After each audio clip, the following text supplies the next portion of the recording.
आज मैं आपको 7 ऐसे पॉइंट्स बताऊंगा जिससे आपको पता चलेगा कि इलीगल इमिग्रेंट्स कितने खतरनाक हो सकते हैं हमारे देश में और एसआईआर क्यों इतना जरूरी है। पॉइंट समझने से पहले आप ये जान लो कि बाहर से जितने लोग आते हैं, बांग्लादेश हो, म्यांमार हो, जहां से भी लोग आ रहे हैं वो अपने देश में काफी गरीब थे, इसलिए वो इंडिया आ रहे हैं यहाँ रोजगार पाने के लिए। अब समझो कि यहाँ आने के बाद वो गवर्नमेंट के रिसोर्सेज पे बर्डन बनेंगे।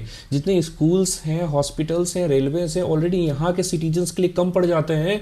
अब समझो बाहर के लोग आएंगे तो क्या हालत होगा। पॉइंट नंबर 2, वर्ल्ड में सबसे ज्यादा पॉपुलेशन इंडिया में है। ऑलरेडी हमारे पास लेबर फोर्स काफी ज्यादा है और जो लोग बाहर से आते हैं वो भी लेबर क्लास ही होते हैं, तो लेबर सप्लाई बढ़ जाती है। तो आप समझो जो हमारे खुद के सिटीजन जो लेबर का काम कर रहे थे वो ऑलरेडी 1,000 रुपए पर डे अगर कमा रहे होंगे, तो जो एक्सेस लेबर सप्लाई आ रहा है उसके कारण सब लोग 500-600 रुपया ही कमाएंगे और हो सके बहुत लोगों को काम ही ना मिले। नंबर 3, पॉलिटिकल कंसर्न है। आप समझो किसी भी एरिया में एक लीडर को वोट देके लोग जिताते हैं ताकि वहां के लोगों और वहां के कल्चर का वो लीडर ख्याल रख सके, लेकिन जब उस एरिया में बाहर के लोग आकर बसने लगते हैं तो वहां डेमोग्राफिक चेंजेस होने लगता है, वोट बैंक चेंज हो जाता है। बाय एग्जांपल समझो कि किसी एरिया में 95% हिंदू रह रहे थे और 20-30 सालों के चैनल में वहां 30 से 40% अचानक से अदर कम्युनिटी के लोग बस जाते हैं। वो धीरे धीरे वोट बैंक को बढ़ाने लगते हैं और उस वोट बैंक के कारण कोई ऐसा पॉलिटिशियन जीत जाता है वहां जो पुराने वहां के रीति रिवाजों से, पुराने कल्चर से मैच नहीं करता। उसके बाद जितने भी पुराने लोग हैं वहां उनका रहना मुश्किल हो जाएगा। पॉइंट नंबर 4 है, जितने भी इलीगल इमिग्रेंट्स हैं उसके कारण हमारे वेलफेयर स्कीम्स पे काफी ज्यादा बर्डन पड़ता है। जितने भी फ्री राशन, फ्री मेडिकल और जितने भी फ्री कैश ट्रांसफर्स हैं कि सिंगल मदर को पैसे मिल रहे हैं,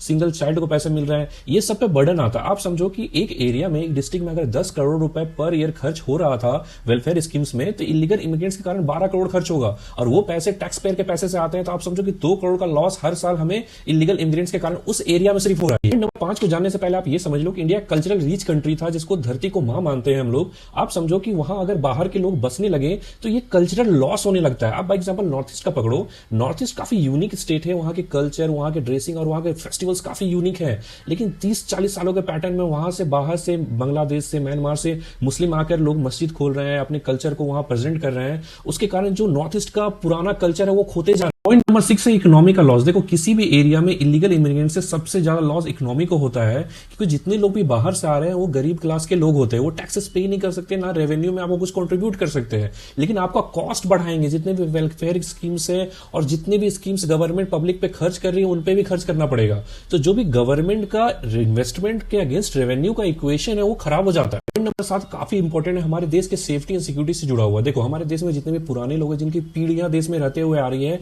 चाहे वो हिंदू हो चाहे मुस्लिम, उनके मन में देश के अगेंस्ट कुछ डालना ऑलमोस्ट इम्पॉसिबल है। लेकिन जो लोग अभी रिसेंटली आए हैं, 5 साल पहले आए हैं, 10 साल पहले आए हैं, उनके लिए इंडिया बस एक जमीन का टुकड़ा है, बस एक शरण की जगह है, ठीक है। तो वो पैसों के लिए और अदर किसी भी चीजों के लिए देश के अगेंस्ट कुछ भी कर सकते हैं।